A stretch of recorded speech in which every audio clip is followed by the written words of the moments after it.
un traité français de port, à la suite de quoi d'autres musulmans fanatiques, tenus par un militaire de signal, ont défilé dans les rues de Paris avec le drapeau de djihad, en scandant des slogans du style Allah Akbar, égorgeons les juifs, égorgeons les juifs.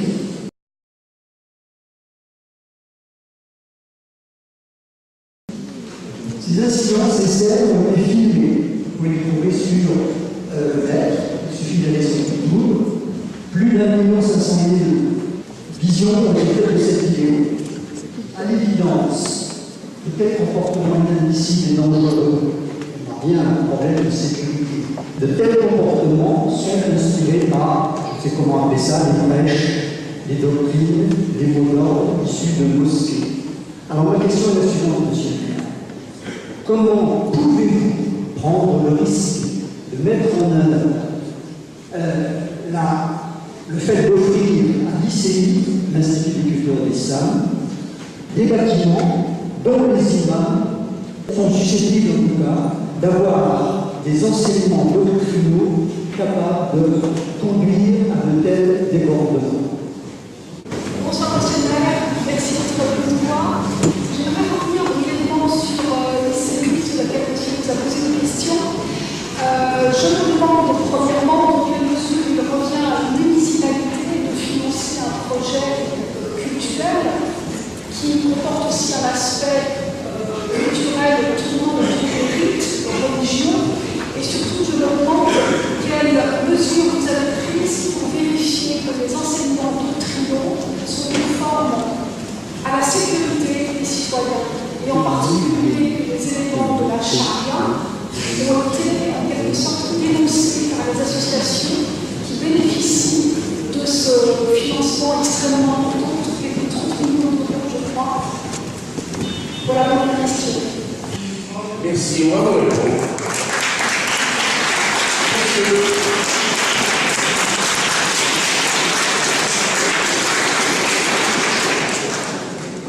Bonjour monsieur le maire, bonjour l'équipe municipale. Je suis très heureux d'avoir l'occasion de m'exprimer et de poser des questions à nos élus. Alors, le thème de ce soir, c'est la sécurité. La sécurité, ça suppose que l'ensemble des citoyens se conforment aux lois en vigueur. Lorsque la mairie de Paris transgresse une loi en vigueur, la loi de séparation des églises et de l'État, en finançant un culte de quelque façon que ce soit, alors elle transgresse la loi et à mon avis, elle donne un mauvais exemple aux délinquants potentiels qui vont se dire, puisque notre maire transgresse la loi, pourquoi ne le ferions-nous pas? Voilà.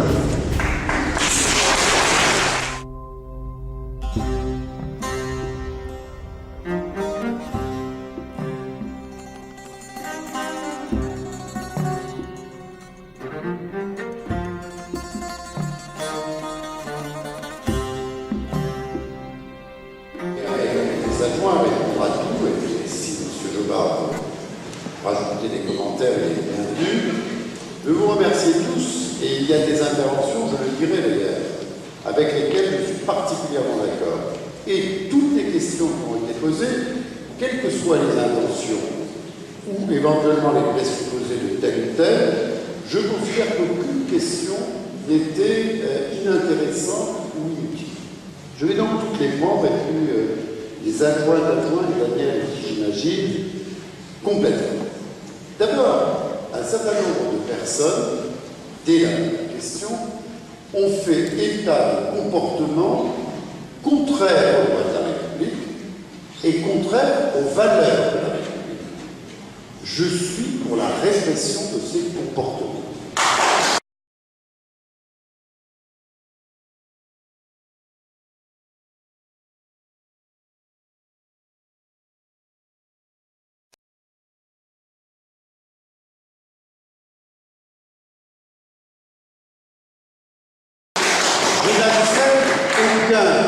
comportement contraire aux valeurs de la République.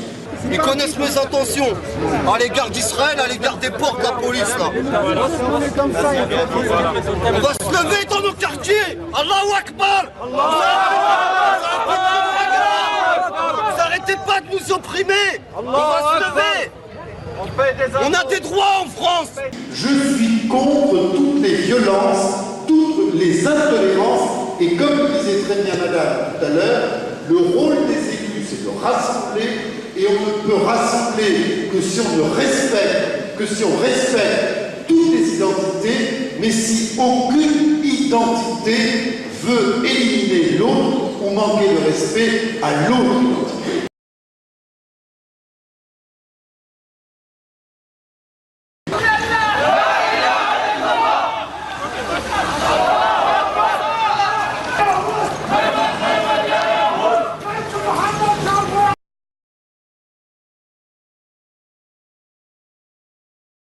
Voilà ma conviction profonde par rapport à des comportements que j'estime délinquants quand on se permet à un endroit ou à un autre de rejeter l'autre en raison de ce qu'il est, en raison de sa religion, de son origine. Ce qui compte, c'est notre égalité dans la République, et il ne peut y avoir d'égalité dans la République que si les règles sont les mêmes pour tout le monde.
Au nom de quoi?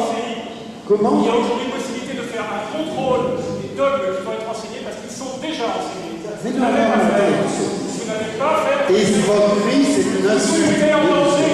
Mais non, Vous mettez en danger. alors. En ce moment, vous faites un délit d'égalité. Oui, il va y Vous avoir faites l'escroc. une inégalité. Vous nous mettez dans l'égalité. Alors maintenant, je vous ai entendu. Ce que vous venez de dire est totalement faux, donc vous vous asseyez. Ce n'est pas vrai. Mais non, c'est faux. Et ce que vous faites, c'est totalement inacceptable. Et Monsieur. de défendre les citoyens et contribuables. À faire savoir à tout le monde. Monsieur, la commission de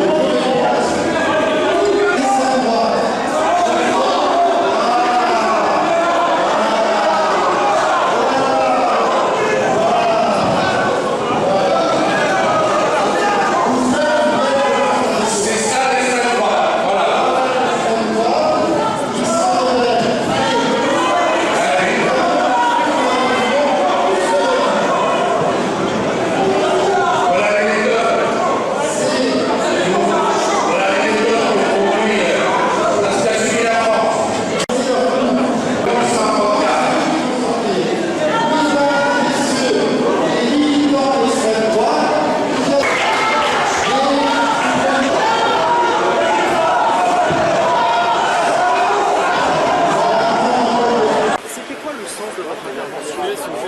Le projet de l'ICI est selon nous complètement illégal parce qu'il met en danger les citoyens parisiens. Il n'y a pas eu de contrôle préalable des doctrines qui vont être diffusées dans cet établissement. Les imams aujourd'hui qui travaillent et qui vont être bénéficiaires de ce projet, on ne connaît pas leur doctrine. Alors on sait que dans l'islam traditionnel, il y a des choses qui sont complètement opposées aux principes républicains et qui ont des doctrines criminogènes. Mais Dans la vous aviez doctrine besoin d'être traditionnelle à 15 avec des banderoles pour poser cette question? mais M. Delanoë est en train de tenir un discours qui endort les gens, qui trompe les contribuables. C'est pas normal. On est des contribuables, on est des citoyens, on n'a pas envie de se faire prendre notre argent pour des choses qui sont illégales, violation de la loi de 1905. On est face à une escroquerie intellectuelle, ce projet de l'UCI. La séparation culturelle est une plaisanterie. L'intégralité de ce bâtiment va être construit avec l'argent du contribuable. Et on n'a aucune garantie que les organisations musulmanes sont capables de payer, on n'a aucune garantie financière, on n'a aucune garantie sur qu'est-ce qui va être enseigné dans ces mosquées. On sait très bien qu'il y a des enseignements dans les mosquées qui sont très problématiques, qui sont des incitations à la violence contre les juifs, contre les homosexuels, contre les apostats. Il y a quand même dans l'islam des gens qui s'appellent Al-Qaïda. On n'a pas la preuve, mais en tout cas, il faut prendre des précautions d'ordre public pour que justement les forces de l'ordre ne soient pas confrontées un jour à des activistes qui se fassent des choses dangereuses à l'encontre des citoyens français. Pour l'instant, les activistes, c'est vous qui avez des méthodes d'activistes. Non. Nous sommes des citoyens, nous intervenons lors d'une réunion publique où il y a une prise de parole qui est prévue.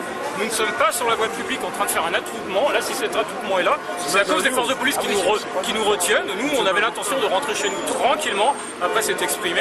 Il se trouve qu'on a été expulsé de la salle d'une manière extrêmement violente, en se faisant traiter d'extrême droite, ce qui est totalement faux. C'est totalement faux. Nous sommes l'Union de défense des citoyens et contribuables, une organisation citoyenne totalement apolitique qui a pour seul but de vérifier que notre argent n'est pas utilisé de manière illégale en violation de la loi de 1905, ce qui manifestement est d'après nous le cas, et nous avons l'intention de le prouver avec des avocats.